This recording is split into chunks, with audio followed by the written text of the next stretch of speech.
Satodri is one of my friend, but I'm still saying he tried to clean the mess. But TMC Arup Biswas, especially I could say his name because he acting like a bodyguard. In the world, there is nothing this kind of thing happen.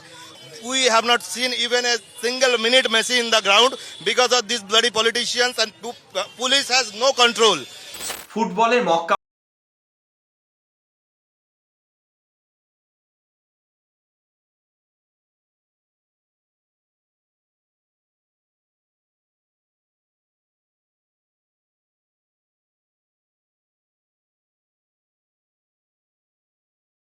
মতো যারা football প্রেমী রয়েছেন তাদের সকলের যন্ত্রণার দিন, লজ্জার দিন, দুঃখের দিন।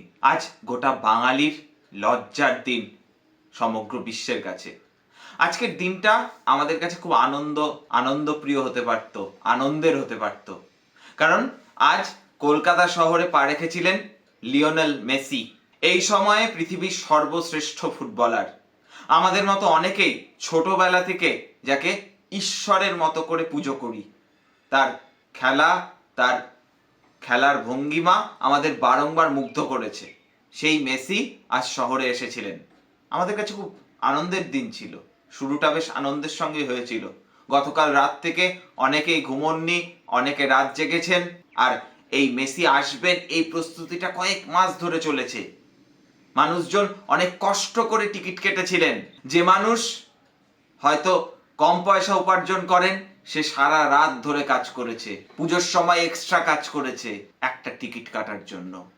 একবার নিজের চোখে একবার ফুটবলের রাজপুত্রকে দেখার জন্য। কেউ শিলিগুড়ি থেকে, কেউ দার্জিলিং থেকে, কেউ কেরালা থেকে, কেউ হায়দ্রাবাদের বা কেউ ব্যাঙ্গালোর থেকে এসে কলকাতায় হাজির হয়েছিলেন। কেউ ট্রেনে ঠিকমতো টিকিট পাননি, ট্রেনের ওই জেনারেল কম্পার্টমেন্টের ওই বাথরুমের পাশে রাত্রিবেলায় শুয়ে কলকাতায় পৌঁছেছিলেন একবার লিওনেল মেসিকে নিজের চোখে দেখার জন্য। কিন্তু সেই সমস্ত আশা হতাশায় পরিণত হয়েছে। সৌজন্যে আয়োজক এবং পশ্চিমবঙ্গ সরকারের ভূমিকা, তা নিয়ে কোনো সন্দেহ নেই। দিনের শুরুতে প্রথমেই তার ছন্দপতন হয় যখন আসার কথা ছিল অরিজিৎ সিং এর, সেখানে চলে এলেন অনিক ধর। এবার এটাকে আপনারা কি বিষয়ের সঙ্গে কি বিষয়ের তুলনা করবেন সেটা আপনাদের উপরই ছাড়লাম। তাতেও মানুষজন ঠিক আছে, মেসি তো আসছে। তারপর মেসি আসলেন, কিন্তু মেসি আসতেই দেখা গেল যে মেসিকে আর একা এগোতে দেওয়া হচ্ছে না। আমাদের বাংলার বিভিন্ন গৃহপালিত উতু কাতু মদনাগোছের যারা রয়েছেন, যাদেরকে সেলিব্রিটি বলা হয় অনেককে, আবার অনেকে স্বঘোষিত সেলিব্রিটি, তারা মেসির পিছন ছাড়ছেন না। কেউ মেসির সঙ্গে ছবি তোলার পরে তার টি শার্টে সাইন করাচ্ছেন এবং মেসিকে হাতছাড়া করছেন না। অর্থাৎ মেসি যখন যেখানে যাচ্ছেন সঙ্গে আরো 150-200 লোক।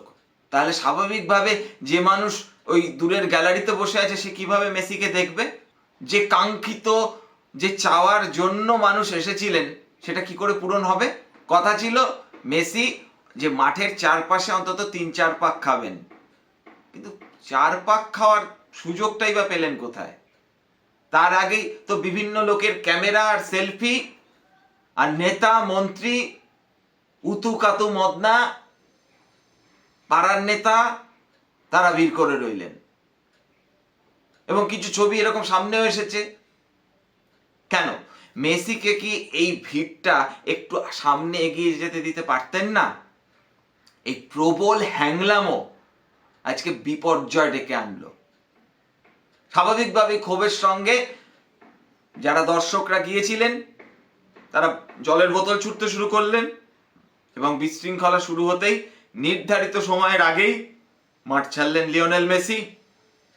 এমনকি এই বিশৃঙ্খলার কথা শুনে মুখ্যমন্ত্রী মমতা বন্দ্যোপাধ্যায় মাঝ রাস্তা থেকে ফিরে গেলেন, তিনিও আসলেন না। কথা ছিল মেসিকে পাঞ্জাবি দেওয়া হবে, আরো অনেক কিছু উদযাপনের কথা ছিল, সবকিছু একেবারে মাঠে মারা গেল। আর তারপর উত্তেজিত জনতা মাঠের ভিতরে প্রবেশ করলেন, যুবভারতী স্টেডিয়াম ভাঙচুর হলো, যুবভারতী ক্রীড়াঙ্গন ভাঙচুর হলো। এই দৃশ্য আমরা দেখলাম। পুলিশ প্রথমে বুঝে উঠতেই পারলো না কিভাবে তারা সামলাবে এই মবকে। যেন মনে হচ্ছিল পুলিশকে দায়িত্ব দেওয়া হয়নি এর নিরাপত্তার দায়িত্বে, পাড়ার পুজোর সময় যারা স্বেচ্ছাসেবকের দায়িত্ব সামলান তাদের কাউকে এনে বলা হয়েছে যে এই মবকে তুমি নিয়ন্ত্রণ করো। এবং একই সঙ্গে এই যে তীব্র একটা ব্যবসা চললো, এত হাজার হাজার টাকা, এই যে মেসিকে সকলে দেখতে আসছেন তার ন্যূনতম টিকিটের দাম মনে হয় ছিল 4,000 টাকা, আর তারপরে তো 11,000, 7,000, 8,000, 12,000, 13,000, 20,000, 25,000 পর্যন্ত গেছে। মানুষের রক্ত জল করা টাকা, স্বাভাবিক মানুষ তো ক্ষুব্ধ হবেই। সেই জায়গায় মন্ত্রী, শান্ত্রী, আমলা, গামলা সকলে যদি মেসিকে ঘিরে থাকে তাহলে মেসিকে লোকে কি করে দেখবে? ক্রীড়ামন্ত্রী অরূপ বিশ্বাস তিনি মেসিকে যেন কোল ছাড়া করছিলেন না। অনেকে এরকমও বলতে শোনা গেছে যে আমরা অরূপ বিশ্বাসকে দেখতে এসেছিলাম। এর কোনো উত্তর নেই। মুখ্যমন্ত্রী মমতা বন্দ্যোপাধ্যায় এই ম্যাসাকারের জন্য তদন্ত কমিটি গঠন করেছেন প্রাক্তন বিচারপতি অসীম কুমার রায়ের নেতৃত্বে। মুখ্যমন্ত্রী ক্ষমা চেয়েছেন লিওনেল মেসি, এমনকি সকল ফুটবল প্রেমীদের কাছে মুখ্যমন্ত্রী মমতা বন্দ্যোপাধ্যায় ক্ষমা চেয়েছেন এবং আয়োজকদের পক্ষ থেকে শতদ্রু দত্ত জানিয়েছেন সকলকে টাকা ফেরত দেওয়া হবে। টাকা ফেরত দেওয়া হলেই কি সবটা শেষ হয়ে যায়? এত সস্তা? আমাদের কলকাতার সম্মান, বাঙালির যতটুকু যা সম্মান ছিল সেটা যে ধুলোয় মিশিয়ে গেল সারা পৃথিবীর কাছে, তার দায় কে নেবে? তার দায় কে নেবে? এবং একই সঙ্গে এই যে চূড়ান্ত একটা ইভেন্ট হতে চলেছে সেই ক্ষেত্রে একটা নির্দিষ্ট প্ল্যান না থাকা, এই সমস্ত বিষয়গুলো যেন আরো বেআব্রু হয়ে গেছে। এবং আমরা একই সঙ্গে দেখলাম যে বেশ কিছু যারা উন্মত্ত জনতা ক্ষুব্ধ জনতার মধ্যে কেউ কেউ আবার একটা গেরুয়া ঝান্ডা নিয়ে চলে এসছে, সেখানে জয় শ্রীরাম স্লোগান।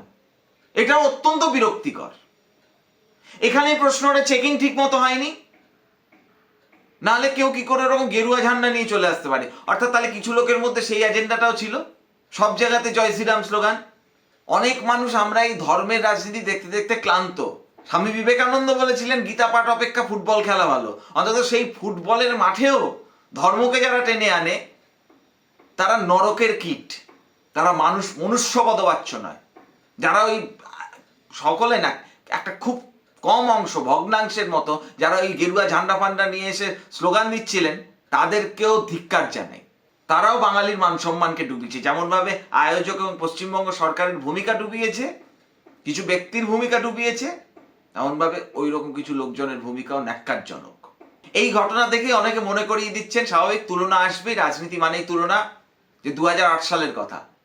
2008 সালে এমনই এক ডিসেম্বর মাসে মারাদোনা এসেছিলেন কলকাতায়। তখন রাজ্যের ক্রীড়ামন্ত্রী ছিলেন সুভাষ চক্রবর্তী। এই সল্টলেক স্টেডিয়ামে মারাদোনা ঘুরে বেরিয়েছিলেন। না, কোনো বিশৃঙ্খলা হয়নি। 17 বছর মাঝখানে কেটে গিয়েছে। বাঙালির সামাজিক, রাজনৈতিক, সাংস্কৃতিক সমস্ত কিছুর পরিবর্তন হতে হতে আর কোনো কিছুই সুস্থ, আর কোনো কিছুই অবশিষ্ট নেই। তা আজকে চোখে আঙুল দিয়ে দেখিয়ে দিল এই চূড়ান্ত বিশৃঙ্খলা, এই চূড়ান্ত অব্যবস্থা। ধিক্কার জানাই এমন ঘটনাকে। এবং এর দায় নিয়ে তো এই ঘটনা যদি 2008-এ হতো, তৎকালীন বিরোধী নেত্রী হিসেবে মমতা বন্দ্যোপাধ্যায় তৎক্ষণাৎ রাজ্যের ক্রীড়ামন্ত্রী এবং পারলে মুখ্যমন্ত্রীরও পদত্যাগ দাবি করতেন। আর এই আয়োজকদের যারা রয়েছেন তাদের নামে তো এফআইআর করে গ্রেপ্তার করা উচিত, সুমোটো এফআইআর করে গ্রেপ্তার করা উচিত। যে এতগুলো মানুষের বিশ্বাস, ভরসাকে এবং অর্থের বিনিময়ে ব্যবসা করেছো তুমি, সেটাকে ধুলোয় তুমি মিশিয়ে দিয়েছো। এটা আপনি করতে পারেন না। আজ বাংলার কালো দিন। জানি না আর কোনোদিন কলকাতায় মেসি আসবেন কিনা, তবে এই ক্ষত ফুটবল প্রেমী বাঙালির হৃদয়ে থেকে যাবে। খুব দুঃখের দিন আজ। আপনাদের কি বক্তব্য জানান কমেন্ট বক্সে। এই এপিসোড ভালো লাগার কিছু নেই, যদি মনে হয় লাইক করে দেবেন। এটুকুই। দেখা হচ্ছে পরবর্তী কোনো এক এপিসোডে। নমস্কার।